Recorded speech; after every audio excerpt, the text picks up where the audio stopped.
Halo teman-teman, nama saya Deronix Regia Dwi Anugrah. Saya adalah anggota dari kelas 11 MIPA 2. Di sini saya akan menjelaskan materi seputar eritrosit atau sel darah merah. Mari kita mulai. Kita masuk bagian yang pertama, yaitu definisi atau pengertian. Eritrosit adalah jenis sel darah yang paling banyak di dalam tubuh. Jadi, dari berbagai macam sel darah, yaitu leukosit, trombosit, eritrosit, yang paling banyak ditemukan di dalam tubuh adalah eritrosit. Lalu, eritrosit merupakan suatu membran yang membungkus larutan hemoglobin. Mengapa disebut seperti itu? Nanti kita akan ketahui pada proses pembentukan eritrosit. Kemudian yang ketiga, eritrosit berasal dari bahasa Yunani, yaitu erythros yang berarti merah dan kitos yang berarti selubung atau sel. Kita masuk bagian yang kedua, yaitu ciri-ciri eritrosit. Di tengah sudah disediakan gambar berupa kepingan-kepingan eritrosit. Mari kita telaah ciri-cirinya. Yang pertama, eritrosit berbentuk bikonkav. Bikonkav itu cekung pada kedua sisinya. Kalau kita lihat pada gambar, bentuknya juga seperti cakram. Lalu selanjutnya, eritrosit dibentuk di endotelium dan sumsum tulang. Perlu diketahui ya, endotelium adalah sel yang melapisi permukaan dalam pembuluh darah dan pembuluh limfa. Lalu selanjutnya, eritrosit tidak memiliki inti sel, sehingga tidak mengandung DNA dan tidak dapat mensintesa RNA. Hal ini membuat eritrosit tidak dapat membelah atau memperbaiki diri mereka sendiri. Yang keempat, masa hidupnya 100-120 hari. Selanjutnya, membran selnya elastis dan fleksibel, sehingga mudah menembus kapiler darah atau pembuluh darah yang paling kecil. Lalu, terdapat 300 juta molekul hemoglobin di setiap kepingnya. Perlu diketahui, hemoglobin adalah protein yang mengandung zat besi. Nah, kadar hemoglobin ini bervariasi tergantung jenis kelamin dan umurnya. Di bawahnya sudah disediakan kadar hemoglobin pria dewasa, wanita dewasa, dan bayi. Bagian yang ketiga adalah fungsi eritrosit. Fungsi utama eritrosit adalah mengangkut oksigen dan mengedarkannya ke seluruh tubuh.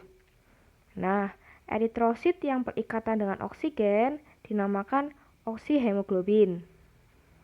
Lalu, fungsi yang lainnya yaitu mengangkut karbon dioksida dari seluruh tubuh dan membawanya ke paru-paru untuk dilepaskan. Eritrosit yang berikatan dengan karbon dioksida dinamakan karbaminohemoglobin. For your information, hematokrit pada laki-laki adalah 42% sampai 54%. Sedangkan hematokrit pada perempuan adalah 37% sampai 47%. Hematokrit adalah kadar sel darah merah dalam darah. Bisa kita sebut juga persentase perbandingan eritrosit terhadap volume darah dalam tubuh. Kita masuk bagian yang keempat nih, yaitu proses pembentukan eritrosit atau eritropoiesis. Proses ini berlangsung di sumsum tulang dan dirangsang oleh hormon eritropoietin. Jadi, eritropoietin ini yang memacu pembentukan eritrosit tersebut. Nah, eritropoietin ini dihasilkan atau diproduksi di korteks ginjal. Hormon-hormon lain yang mempengaruhi eritropoiesis adalah 1. Hormon kortison, 2. Tiroid, dan 3. Hormon pertumbuhan. Yang selanjutnya, Sel pembentuk eritrosit adalah hemositoblas, yaitu sel batang mieloid yang dapat berkembang menjadi berbagai jenis sel darah. Jadi hemositoblas itu bahan bakunya untuk membuat berbagai jenis sel darah. Di sini saya membuat gambaran sederhana tentang eritropoiesis. Bisa juga disebut deret eritrosit, mulai dari yang paling besar sampai yang paling kecil, yaitu eritrosit itu sendiri. Mari kita mulai. Deret eritrosit yang pertama adalah rubriblast. Rubriblast ini nama lainnya adalah pronormoblast.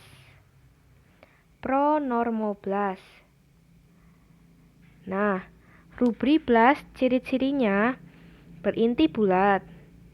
Terdapat beberapa anak inti dan kromatin halus. Dan sitoplasmanya warna biru, berarti belum terdapat atau belum ada hemoglobinnya. Dan ukurannya 2-3 kali lebih besar daripada eritrosit, yaitu 18-25 mikron.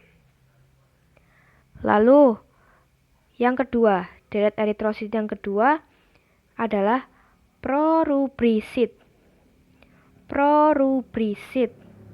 Atau nama lainnya adalah normoblast basofil. Ciri-ciri prorubrisit ini adalah anak intinya hilang. Anak intinya bukan intinya. Anak intinya hilang dan kromatinnya ini mulai tampak kasar. Sitoplasmanya sedikit mengandung hemoglobin. Jadi dominannya itu masih biru di prorubrisit ini. Lalu selanjutnya, deret eritrosit yang ketiga adalah rubrisit. Nama lainnya adalah normoblast polikrom. Rubrisit ini ciri-cirinya kromatinnya lebih kasar daripada prorubrisit. Intinya itu mulai menebal dan agak menggumpal di bagian-bagian tertentu. Dia tidak ada anak inti, hanya ada inti. Dan sitoplasmanya itu jadi lebih banyak. Nah, di rubrisit ini merahnya dominan. Lalu kita masuk ke deret eritrosit yang keempat, yaitu metarubrisit. Nama lainnya adalah normoblast orthokrom.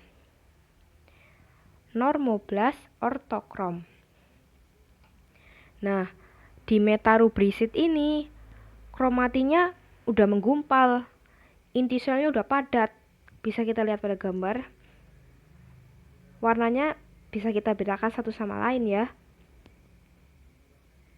Nah, sitoplasmanya ini mengandung hemoglobin lebih banyak daripada RNA. Lebih dominan merah, jadi hemoglobinnya dominan. Nah, di metarubrisit ini dia akan melepas inti. Dan akan menjadi retikulosit.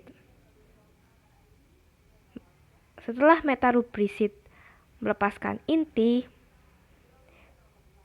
terdapat sisa-sisa atau disebut dengan retikulum atau jala-jala sisa-sisa organ. Sehingga pada deret eritrosit yang kelima dinamakan retikulosit. Nah, retikulosit ini belum sempurna. Butuh beredar 1-2 hari baru menjadi eritrosit yang matang. Nah, di retikulosit ini masih kebiruan sedikit. Masih ada biru-birunya daripada eritrosit. Lalu, deret yang terakhir adalah eritrosit. Setelah beredar 1-2 hari, pada hari yang ketiga, jadilah eritrosit. dengan ukuran 7-8 mikron, tebalnya 1,5 sampai 2,5 mikron. Dia tidak punya organel, tidak punya retikulum, tidak punya inti. Sehingga kembali pada definisi tadi, eritrosit adalah membran yang membungkus larutan hemoglobin. Sampai sini paham? Bisa dicatat dan ada penjelasan lanjutannya, yaitu pada fase rubriblast sampai metarubrisit itu disebut fase yang muda, fase sel muda, yaitu fase itu terjadi di sumsum tulang, sedangkan retikulosit dan eritrosit itu fase matur, dia sudah berada dalam darah tepi atau sudah diedarkan.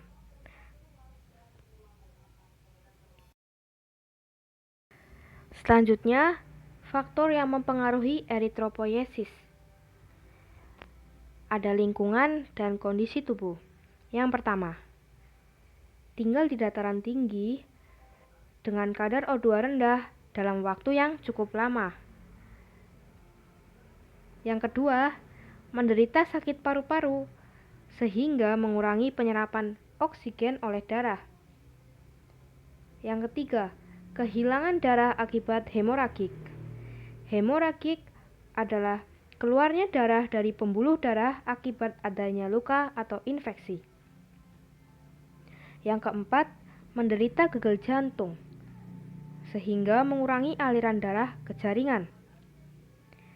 Ada juga faktor makanan yang mempengaruhi eritropoiesis, yaitu yang pertama zat besi yang berfungsi dalam pembentukan hemoglobin. Yang kedua adalah tembaga, dan yang ketiga adalah vitamin, terutama vitamin B12, asam folat, dan vitamin C. Nah, akhirnya kita masuk bagian yang kelima, bagian yang terakhir, yaitu pembongkaran eritrosit. Eritrosit akan bersirkulasi kurang lebih 120 hari, lalu dia akan rapuh dan pecah. Nah, komponen yang pecah ini akan difagositosis. Apa saja komponen-komponen yang pecah? Kita akan bahas satu persatu. Yang pertama, hemin. Hemin ini mengandung zat besi. Dia akan diubah menjadi pigmen hijau atau biliverdin, lalu akan diubah lagi menjadi pigmen kuning, yaitu bilirubin. Nah, bilirubin ini atau pigmen kuning ini adalah zat warna empedu, diserap hati dan akan disekresikan. Yang kedua, globin adalah pecahan protein yang menjadi asam amino. Kemudian zat besi yang dilepaskan oleh hemin yang akan digunakan lagi untuk membentuk eritrosit baru. Nah, apa sih difagositosis itu? Fagositosis adalah mekanisme utama untuk menghilangkan patogen dan serpihan sel. Patogen itu mikroorganisme parasit ya. Contoh objek yang difagositosis adalah bakteri, sel mati jaringan, dan mineral kecil. Nah, termasuk komponen eritrosit yang pecah itu. Nah, komponen-komponen ini akan difagositosis oleh makrofag yang ada di dalam hati, limfa, dan sumsum tulang. Ya, kira-kira sekian dari saya. Mohon maaf bila ada penjelasan yang kurang atau kesalahan kata-kata. Mohon dimaafkan. Terima kasih telah menyimak sampai sejauh ini. Jaga kesehatan di tengah pandemi ini. Terima kasih.